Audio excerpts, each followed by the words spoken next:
இப்படி ஒரு ஃபெசிலிட்டியோட உங்களுக்கு எங்கேயுமே வீடு கிடைக்காது. வீட்டை பூட்டி போட்டுட்டு போனா திங்ஸ் எல்லாம் வேஸ்டா போயிடுமேனு தான் லீஸ்க்கு விட்டுட்டு போறேன். இன்னைக்கு நீங்க ஈவினிங்குள்ள 5 lakhs கொடுத்துட்டா நான் அக்ரிமெண்ட் போட்டுட்டு கீயை உங்க கையில கொடுத்துருவேன். இல்லனா நாளைக்கே ஃபாரின் போயிடுவேன்.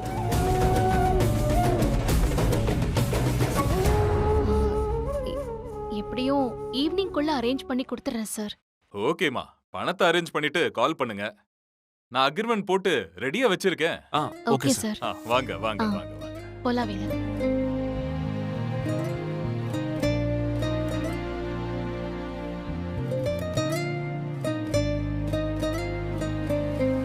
சக்தி, 5 லட்சம் ரூபாய் எப்படி சக்தி உடனே ஏற்பாடு பண்ண முடியும்? பேங்க்ல லோனுக்கு ட்ரை பண்ணலாம். சீக்கிரமா போலாம்.